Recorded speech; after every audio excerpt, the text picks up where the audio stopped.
His greatest battle begins. Let's talk about The Amazing Spider-Man 2. It's great to be Spider-Man for Peter Parker. There's no feeling quite like swinging around skyscrapers, embracing being the hero, and spending time with Gwen. But being Spider-Man comes with a price. Only Spider-Man can protect his fellow New Yorkers from the formidable villains that threaten the city. With the emergence of Electro, Peter must confront a foe more powerful than himself. And as an old friend, Harry Osborn, comes back, Peter comes to realize that all of his enemies have one thing in common: Oscorp. And with this movie, it is sadly not as amazing as the first Amazing Spider-Man was, and this has been said to be one of the worst Spider-Man movies. But at the same time, this is one that I still enjoy. Even with its flaws that it has, I don't think it's a terrible movie. But just like the first film, the cast in this, they are amazing. We do have Andrew Garfield coming back as Peter Parker's Spider-Man, and once again, he is amazing in the role. He is phenomenal in the role. I just loved how his version of Peter Parker, how his version of Spider-Man was in this film. And I know this is a bit of a hot take now, but his suit in this movie is just the best Spider-Man suit in film. He is just still the best Spider-Man.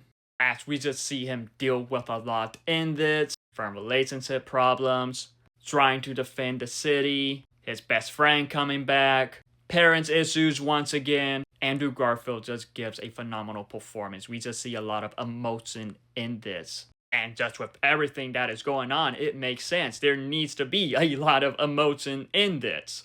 And he just did amazing with that. We once again get Emma Stone back as Gwen Stacy. And once again, she was great in the film. I really liked how Gwen Stacy was in this film. How she portrays Gwen Stacy is just brilliant. And Emma Stone's chemistry, dynamics with Andrew Garfield's Gwen, with Peter Parker, it's just brilliant in this film.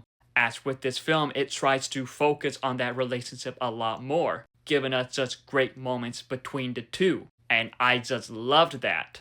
Emma Stone's Gwen Stacy is the best portrayal of a love interest in a Spider-Man film. Peter and Gwen are just the best relationship in a Spider-Man movie. Even though I am a Mary Jane fan from the comics, I do got to say I like how Gwen is more in the movies compared to the other love interests.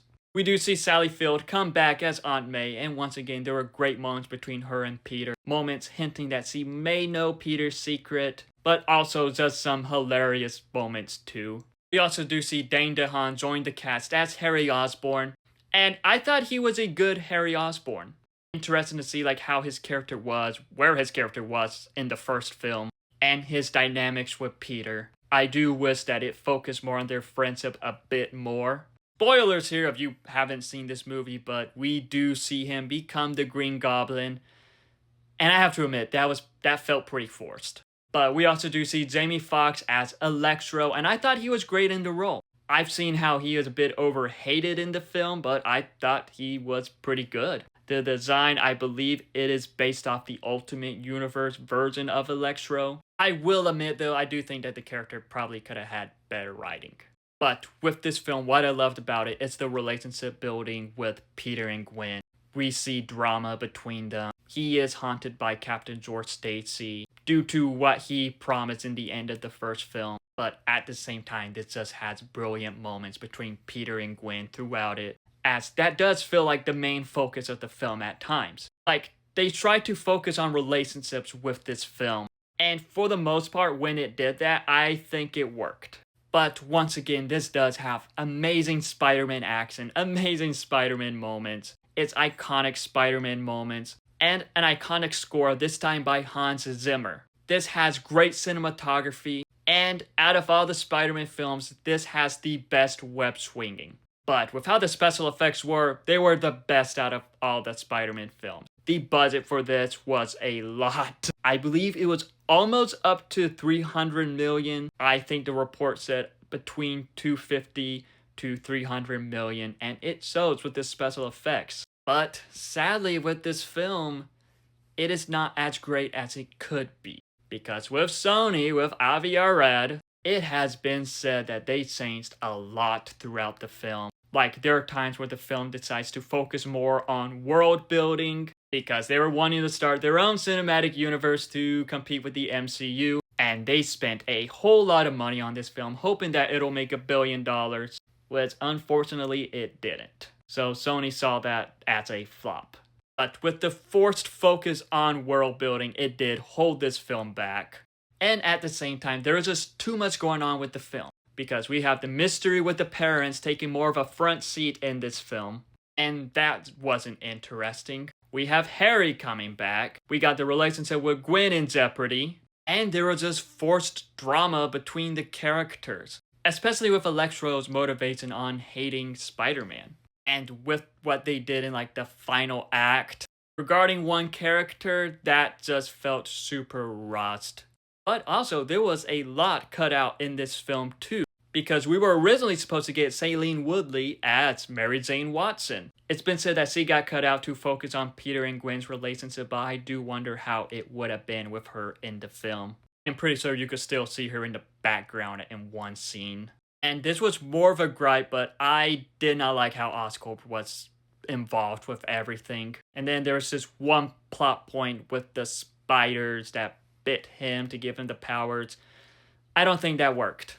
But yet, even with its flaws, it was still entertaining. It was still amazing to a point. Because with just the scenes that focus on Spider-Man, that focus on Peter and Gwen, those were great. The web swinging was amazing, and the score was fantastic. But when it got to the parts where Sony meddled in with the world building, with the multiple antagonists, and obviously much more, that's when it didn't work. One way to describe this movie is that it is a beautiful mess, because it is messy, but yet at the same time it does have its beauty within. Sadly, while we never got an Amazing Spider-Man 3, we never got Andrew Garfield being the main Spider-Man in the MCU. All that was unfortunately because of this movie. Sony wanted it to make $1 billion to be profitable, but it didn't do that, which led to the reboot in the MCU. That Sony was pretty much going to reboot it with or without Marvel. But that is just a whole other story there. But overall, with The Amazing Spider-Man 2, it is pretty much a beautiful mess. Because it does have its great moments, but yet it is messy at the same time. But I still enjoy this film. And I do got to say, it is much better than Spider-Man 3. But have you seen The Amazing Spider-Man 2? If so, what are your thoughts on it? Let me know in the comments below and follow me for more.